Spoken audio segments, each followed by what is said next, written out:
Hola, me llamo Samuel. ¿Qué ha dicho el camarero? Míralo. Sí, parece un ministro. Hermanito. Irá bien en Pijolandia, ¿no? Sí. Que no me enteré yo que me lío a tortas con quien haga falta. Esa gente nunca trae nada bueno, Polo. Una cosa que me gustó mucho es que, aunque pueden parecer personajes al principio muy arquetípicos, luego tienen una escala de grises brutal y ningún malo es malo ni ningún bueno es bueno. Entonces, quería ver cómo veíais a vuestros personajes cuando ibais viendo todas las capas que iban teniendo y eso, las decisiones que van tomando y que no te las esperas para nada. Creo que justamente es eso, y es una de las cosas más importantes y que decimos en todos lados, nada es lo que parece. Y desde un principio para nosotros fue increíble poder saber que estamos bastante estereotipados con la niña mala y la villana, con el niño también medio malo pero súper enamoradizo y al mismo tiempo débil y pues no sé, como... Te está costando. Ya, sí me va a costar decir, bueno, no lo voy a decir.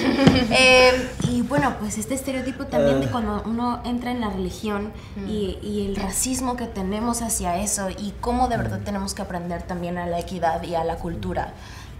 Para nosotros fue una gran experiencia, son personajes súper jugosos de verdad de poder trabajar y nuestros directores han sido muy generosos también con nosotros y bueno, pues ha sido todo un agasajo y una experiencia maravillosa que nos da mucho gusto que tú hayas disfrutado.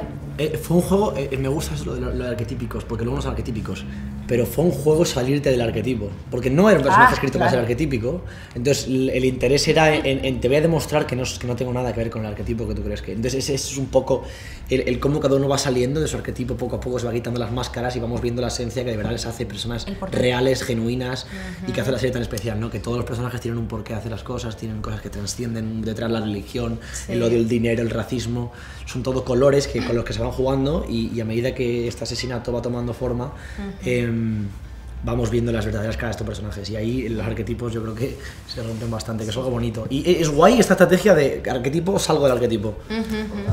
Me gusta más que al revés. Me parece muy guay que por fin hayan metido en una serie de adolescentes un personaje, bueno, de hecho una familia y con todo lo que se ve. ¿Qué destacarías de toda la trama que te parece más importante que se haya enseñado en una serie como Élite, que la va a ver tanta gente joven?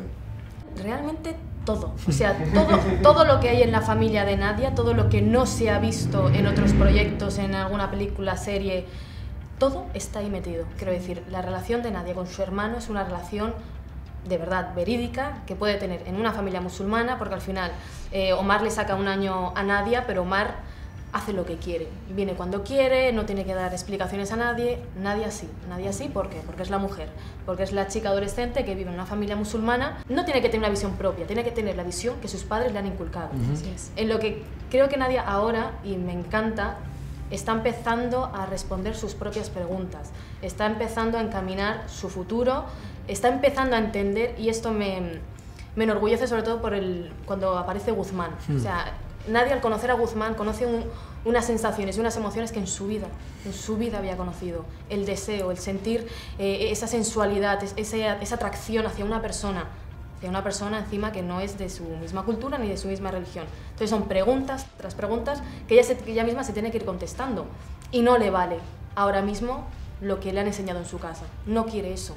Necesita algo más, que es irse fuera, conseguir la beca, porque efectivamente, como decía Dana, Nadia es una chica muy luchadora, pero también tiene muy claro su meta y no quiere que nadie se meta en ella, y cuando aparece Dana, aunque no lo diga en la serie, internamente quiere ser ella la mejor de la clase. Le da igual que venga ella de la clase élite, que esté forrada, le da exactamente igual. Lo único que quiere es conseguir la beca, irse a Florida, estudiar y crear su propio mundo. Cada personaje tiene bien claro lo que quiere, eso sí es verdad. Sí.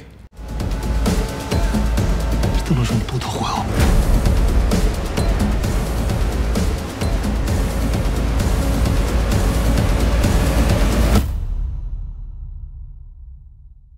¿Tienes alguna pregunta más?